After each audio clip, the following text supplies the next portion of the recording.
Welcome to A Chat with Treasure. I am Funke Treasure, and today, as I promised, I have another media professional with me. We're going to be talking for the next 5 minutes, and I have with me a presenter of repute. With with me today is an investigative reporter and presenter. He started his broadcast career with Radio Nigeria. Believe it, it's true. And he thrives on showcasing strange but true stories on TV and online. His followership on YouTube is fascinating, truly fascinating. It's a lesson to all of us in the media in Nigeria. And so today I have with me a man who is arguably one of the most popular presenters in Nigeria with over 14,000 followership on YouTube. Join me in welcoming Mr. Segun Adisa, the presenter of Strange But True, also known as Labeorun. Okay, there's no audience to clap for you. So just walk in. All right, so here is my guest. All right. Today, I am so fascinated by what Mr. Segun Adisa does, and I thought it's worth sharing with you for 5 minutes on A Chat with Treasure. So it's a privilege to have you with me here. Thank you for coming. It's my pleasure being with you as well. Okay, so let's talk about your program, Labeorun. You started terrestrially, you started on terrestrial TV, and you moved on to online. The point of correction, please. Right. Not my own program, Okay. God's own program. Oh, that's the correction. All right. Okay. Yeah. Is the source Yeah. and the source of inspiration. Yes, Okay, yes, I yes. understand. Mhm. Okay, so tell us about the transition of your program from terrestrial TV to the online platform where you operate now with over 14,000 followers. Well, it's the same way. Because, like you rightly said during your intro, that I started on Radio Nigeria. Okay. The transition came up, when we did not even expect it at all. That's why I always call this program God's own program. It determines what happens to the program at every stage. Okay. So when I left Radio Nigeria, I moved to NTA Ibadan. When you want to move from radio to television, you know how hard it's going to be. How hard is it? Hard. I mean, you are a radio professional. You can be reading your news, and be sipping, a bottle of beer, yeah, and you are still reading. Because nobody is looking at you, but really professionally you can't try it because you can, yeah. But on TV, you have to be much more responsible. Okay, we were told,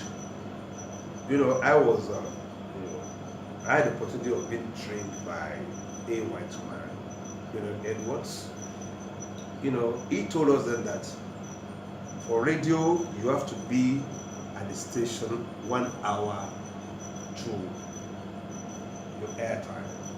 But for television, you have to be at the station 2 hours or more. Even if you are not changing your clothes, you have to be there because apart from your voice, people are looking at you.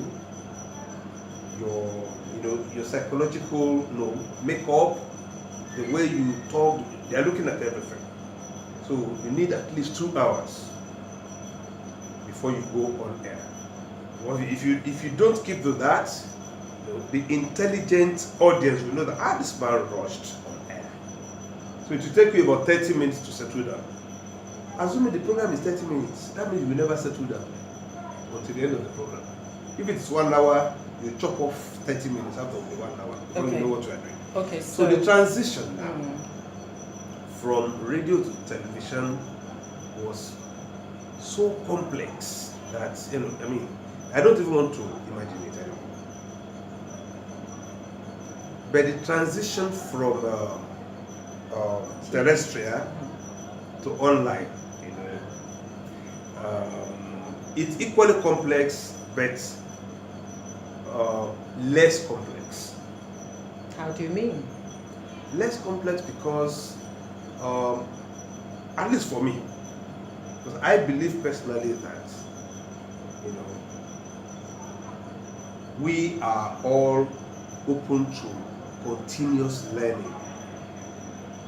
I don't look at my age. You may be 10 years on the job. The moment you stop, you refuse to learn on that job, then you become a darkroom boy. That means you are aged. And even if you are retired, you are 100 years, if your senses are still there, you have good health, sound mind, then, and you are ready to learn, you are still a young man. Yeah, but you see, what's more fascinating about Labeorun TV on YouTube and your followership is because you're not exactly young. You don't belong to the Y generation. What's it called? The millennial. You're not a millennial. And this is what you're doing online. So you are a gladiator as it were online. So how did you do it? Some people of your own age can't even operate their own email. Can't even transit from Facebook to Twitter. That's where I'm coming to. All my years and days in school, I never saw a computer at all. There was no computer at all. So what's the inspiration? How did you get into this online TV? It's because I always have this high thirst for continuous learning. Even now, I'm still learning. I want to learn even from the younger ones. So do you have younger ones working with you in your team? I have them. But, when you look at it properly, they still learn from me. Because they are not as patient as I am. They are not as resilient as I am. They are not as, they're never settled. But for me, if we have any problem on any maybe production, okay, guys, go home. Tomorrow morning you meet me here. The problem would have been solved. By the time they were sleeping, I have to go out right now. Okay, let's talk about your audience, because you have a really thrilling variety of audiences together. You have people of different ages, of different educational backgrounds and social status. Talk to us about your program and its audience. When we talk about audience, initially, yes, my impression was that this kind of program is basically women's program. Why women's program? Because all 85% of all these stories, emanate from feminine attitude or whatever. That was my impression. All my days on radio and on terrestrial television. But it was YouTube that now showed me clearly that no, I was wrong. How wrong were you? Because we don't have the time. You can even see, YouTube will show you at every point in time. Let's do something. We have the time. Who is watching? Where are they watching from? What percentage of women? What percentage of children? They will show you everything. So I now realize that. So more men were watching. More men were watching than women.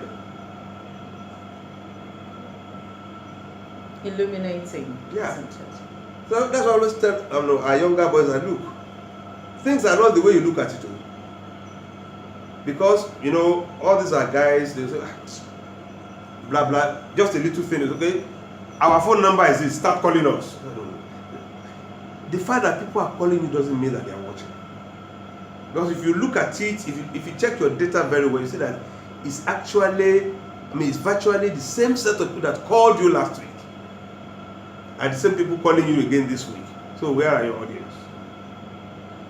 Thank you very much. I'm going to end the chats with Mr. Segun Adisa on this note. But if you're not taking anything away, you take away the fact that as a program maker or as a producer or content provider, statistics are important. How many people are watching you? What's the statistics? How many women? Is it? What's the rates? What's the frequency with which they watch you? And most importantly, that your phoning as a feedback mechanism doesn't determine who's watching or who's listening. Doesn't anymore. I must thank you very much for coming. It's a very short one, but I'm Impromptu. so honored, and impromptu as well. I'm so honored to have you.